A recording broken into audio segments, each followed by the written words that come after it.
Lecture 13, Faith Working by Love, Galatians 5 verses 7 to 15. By H A Ironside. Ye did run well, who did hinder you that ye should not obey the truth? This persuasion cometh not of him that calleth you. A little leaven leaveneth the whole lump. I have confidence in you through the Lord, that ye will be none otherwise minded, but he that troubleth you shall bear his judgment, whosoever he be. And I, brethren, if I yet preach circumcision, why do I yet suffer persecution? Then is the offense of the cross ceased. I would they were even cut off which trouble you. For, brethren, ye have been called unto liberty, only use not liberty for an occasion to the flesh, but by love serve one another. For all the law is fulfilled in one word, even in this, Thou shalt love thy neighbor as thyself. But if ye bite and devour one another, take heed that ye be not consumed one of another. Verses 7 to 15. Paul now goes on to show that Christian liberty is not license to live after the flesh, but it is liberty to glorify God. Notice how he pours out his heart to them as he thinks of their defection. He says, "Ye did run well." That is, he looks back over their earlier years and reminds himself of their first devotion and joy, how consistent they were, how they sought to glorify the Lord. But their testimony has been marred, their earlier love has been lost, they no longer are such devoted, active servants of the Lord Jesus Christ as once they were. They have been turned aside by false teaching. Ye did run well, who did hinder you that ye should not obey the truth? What was it that turned them aside? It was their acceptance of the idea that although they were justified by faith they could be sanctified only by the law, and that is a very common error today. A great many people think that while the law cannot justify, yet after all, when one is justified, it is obedience to the law that sanctifies. But the law is as powerless to sanctify as it was to justify. It is of no use to try to put the old nature under law. You have two natures, the old, the carnal, and the new, the spiritual.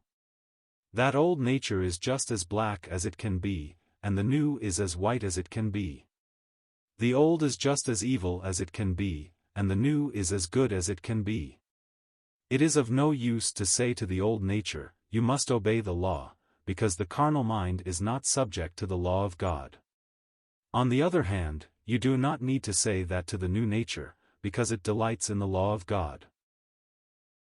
So our sanctification is not of the law. These Galatians had lost sight of this. And so in verse 8 the apostle says, "This persuasion cometh not of him that calleth you." The word translated, persuasion, might be better rendered, persuasibleness. This persuasibleness, this readiness on your part to be persuaded by these false teachers, cometh not of him that calleth you. People are as easily changed in their religious views as they are in their political views. They are one thing one day, and another thing the next.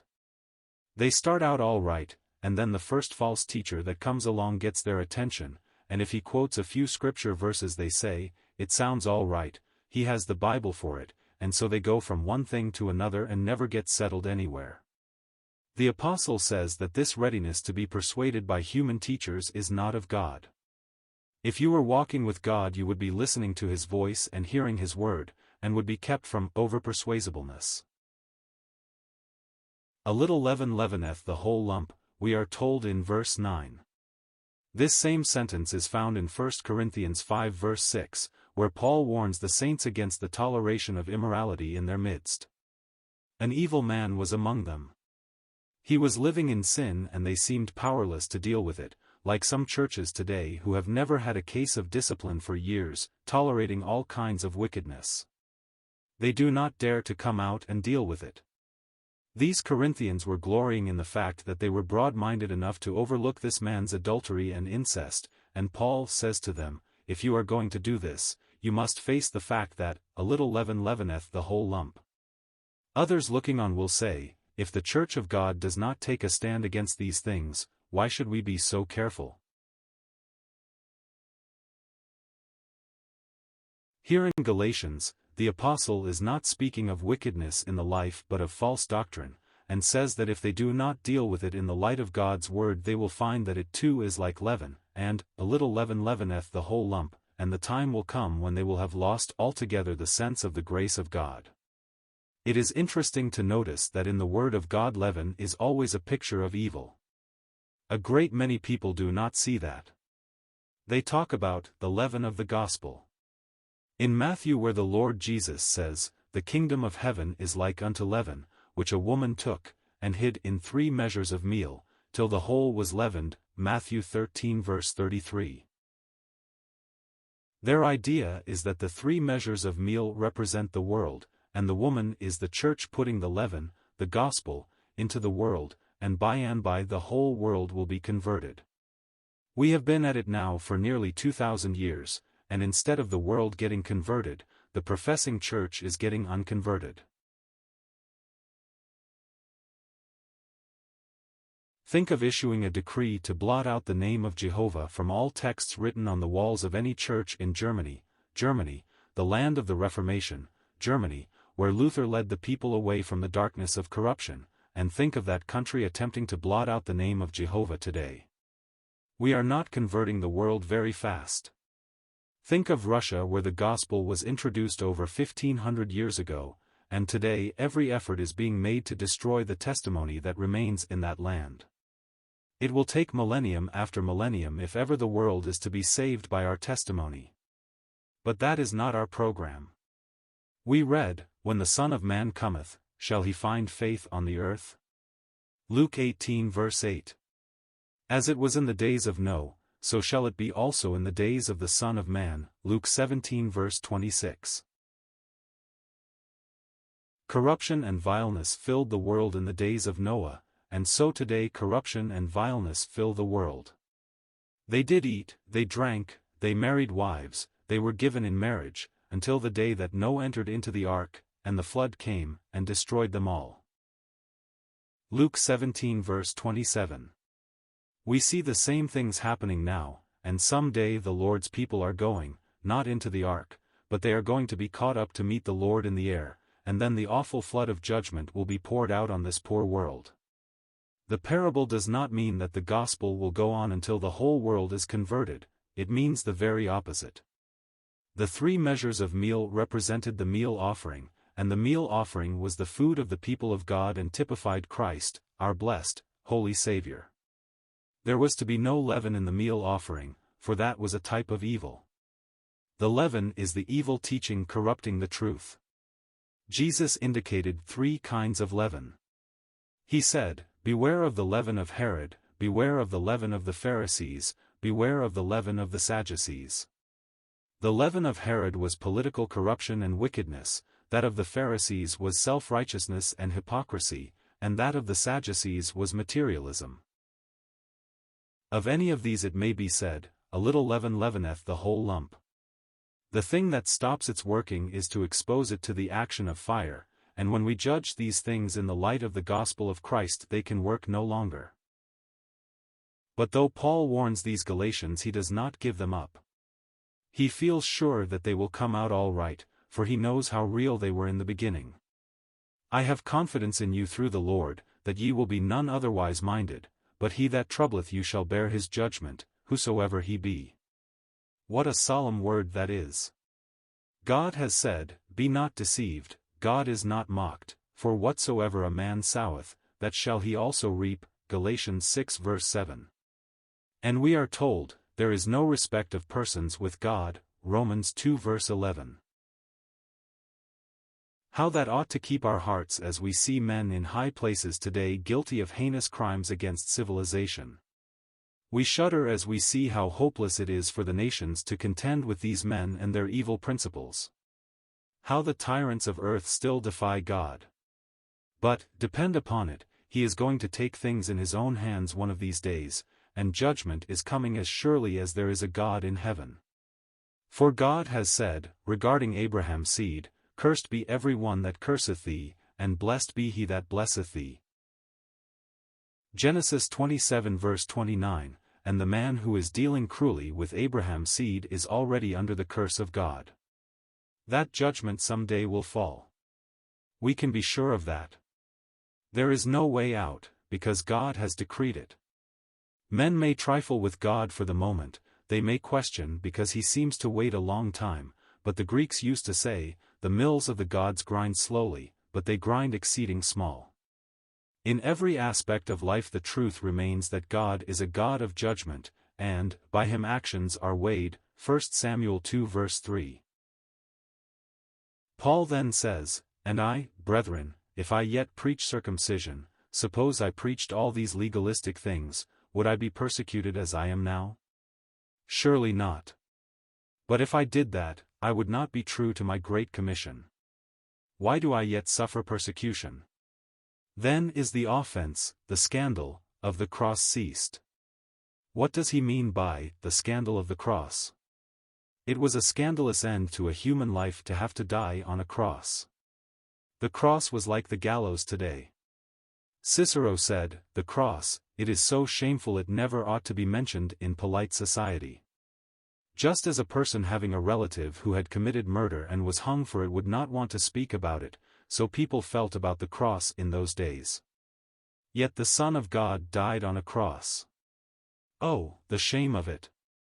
The Holy One, the eternal Creator, the one who brought all things into existence, went to that cross and died for our sins. Paul practically says, you are setting that cross at naught if you introduce any other apparent means of salvation in place of the death Jesus died to put away sins. And then he cries, "Oh, would they were even cut off which trouble you." Or literally, I would they would cut themselves off that trouble you, these men who would pervert the gospel of Christ. In verse 13 he comes back to the theme of liberty, "For, brethren, ye have been called unto liberty, you have been set free, you are no longer slaves, you are free men, only use not liberty for an occasion to the flesh." Do not say, "Well, now, I am saved by grace and, therefore, am free to do as I like." No, but, I am saved by grace and so I am free to glorify the God of all grace. I have liberty to live for God, I have liberty to magnify the Christ who died for me, and I have liberty to walk in love toward all my brethren. It is a glorious liberty this, the liberty of holiness, of righteousness. But by love serve one another. Having been called into this liberty, be willing to be a servant. Our blessed Lord set us the example, he took that place on earth. "If I then, your Lord and Master, have washed your feet, ye also ought to wash one another's feet." John 13 verse 14. Through love we delight to serve. Look at that mother caring for her little babe. She has to do many things her heart does not naturally delight in. Is her service a slavery as she waits upon her babe? Oh, no, she delights to do that which love dictates, and so in our relation to one another, how glad we ought to be to have the opportunity of serving fellow saints. By love serve one another. For all the law is fulfilled in one word. It is as though he says, you talk about the law, you insist that believers should come under the law, why don't you stop to consider what the law really teaches? All the law is fulfilled in one word, even in this, thou shalt love. The man who loves will not break any of the commandments.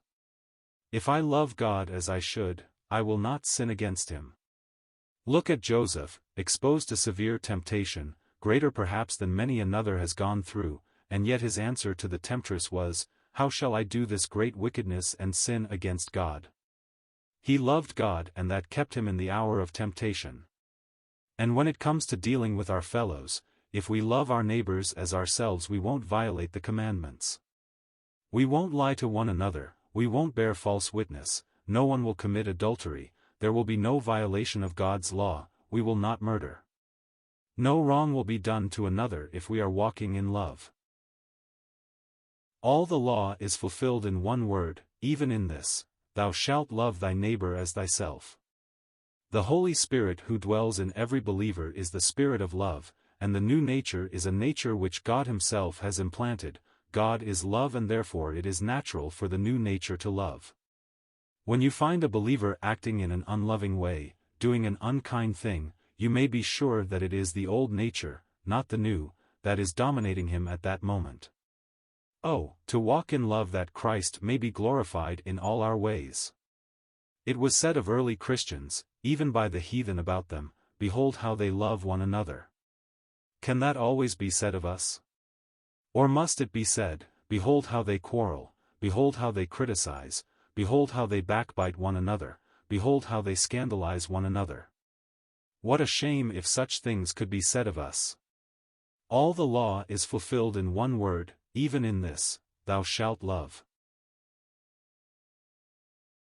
Now on the other hand, if one fails in this, if ye bite and devour one another, take heed that ye be not consumed one of another. If you would tear one another's reputations to pieces, find fault with one another, quarrel with one another, be careful, for the natural result will be that you will be consumed one of another. Do you know why many a testimony that was once bright for God today is in ruins? It is because of a spirit of quarrelsomeness, fault-finding, and murmuring comes in among the people of God, and God cannot bless that. If you and I are guilty of that, we ought to get into God's presence and examine our ways before Him, plead with Him to search our hearts, and confess and judge every such thing as sin in His sight in order that we may be helpers and not hinderers in His service. If ye bite and devour one another, take heed that ye be not consumed one of another.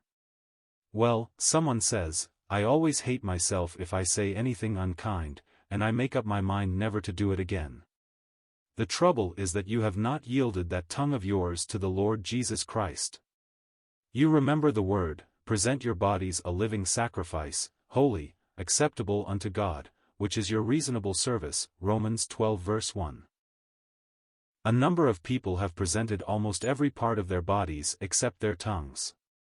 They have kept the tongues for themselves, and they allow them to wag on until gradually they bring in a lot of sorrow and grief among the people of God. Won't you say, Lord, this tongue of mine was given me to glorify Thee, I have used it so often to find fault with others, to injure the reputation of a brother or a sister, to speak unkindly or discourteously about other people. Lord Jesus, I give it to Thee, this tongue that Thou hast bought with Thy blood. Help me to use it from this time on solely to glorify Thee. And in using it to glorify Thee, I shall be using it to bless and help others, instead of to distress and hinder them. You may never yet have come to Jesus, and possibly you are saying, is there a power such as you speak of that can lift a person above a life of sin, enabling him to so live? Yes, there is. Come to the Lord Jesus Christ, put your trust in Him, receive Him as your Savior, enthrone Him as Lord of your life, and you will find that everything will be different, everything will be new. You will have a joy, a gladness, that you have never been able to find in all the devious ways of this poor world. He says, Behold, I stand at the door, and knock, if any man hear my voice, and open the door, I will come in to him, and will sup with him, and he with me, Revelation 3 verse 20. Fling wide the door of your heart today, and say, Come in, my Lord, come in, and make my heart thy home. Come in, and cleanse my soul from sin, and dwell with me alone. He will be so glad to come in and take control, and everything will be made new in the light of His presence.